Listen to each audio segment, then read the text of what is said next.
this year we selected Ed Saye. Ed is not here with us today because unfortunately 2 or 3 days ago he had a heart attack and he is currently in the hospital in Gainesville. He had to have a stent put in and he's doing well and is expecting to be there for another 2 or 3 days. But our thoughts and prayers are certainly with him.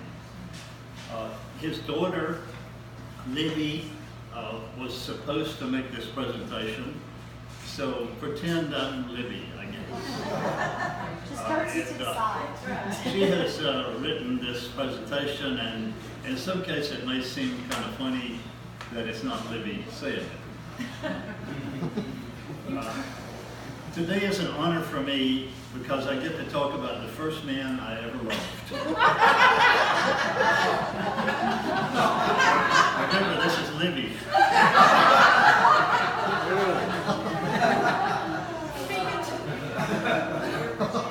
My rock and my daddy. The man who we're honoring today is Edwin Graham Saye. He goes by Ed, but I call him Daddy. We're here today because of the special people who came before us. One special person for the Jones family is Naomi Jones, Ed's grandmother. She had 11 children, and Belle Barrett Saye was one of her 11 children, Ed's mother. Ed was born on September 20, 1945, and was the baby of 7 children.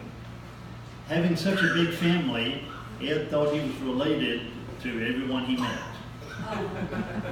When he met someone, he would ask, is this my cousin, my aunt, or my uncle? He does not meet a stranger, as he loves people and he loves to talk to anyone. I think that's a Jones characteristic. It always seems that when he does talk to someone, they often know someone in common. It makes life very interesting when you're with Ed. It seems that I learned something about him when we were together.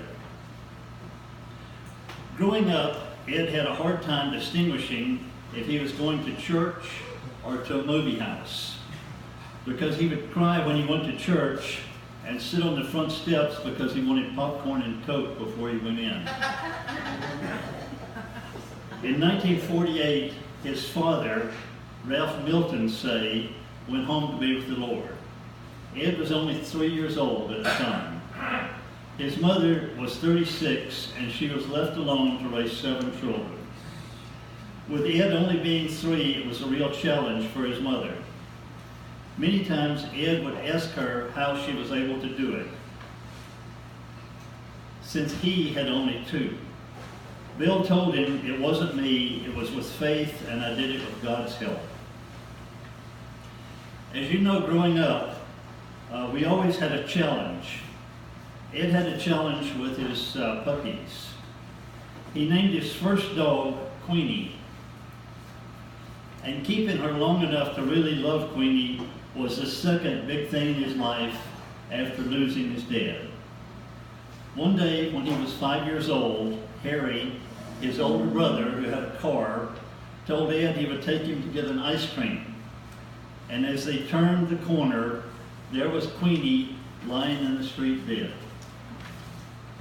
They put him in a box and took her home. His mother told him to go dig a hole and bury the dog in the backyard.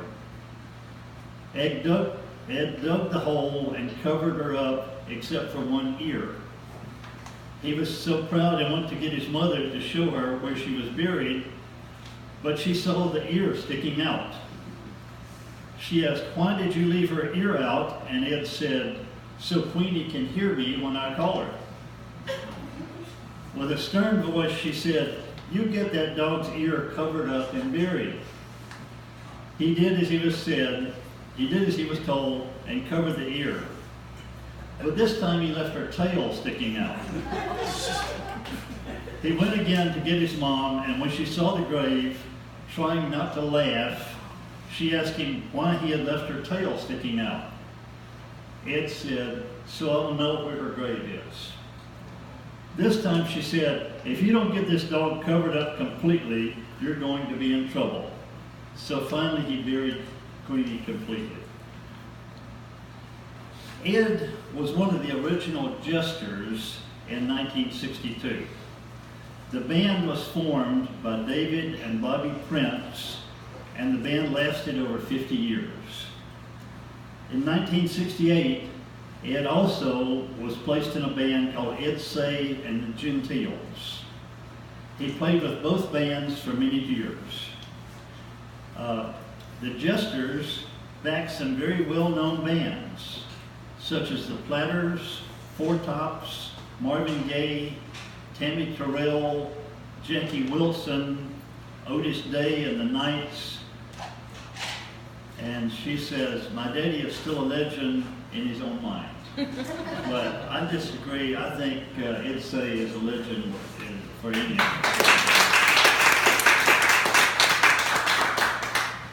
23 years ago, he turned everything over to the Lord and has been in the ministry ever since. He works with the homeless, alcoholics, and drug addicts at Good News at Noon in Gainesville, Georgia. He has 3 CDs out of gospel music. He is so honored to have had Mark Jones to paint his portrait for his first CD. Mark explained to Ed that it was great to have a portrait done because the artist could make his chin and nose a little shorter and even give him a little bit more hair. Mark later painted President Clinton's portrait that is hanging in the White House, just to name a few.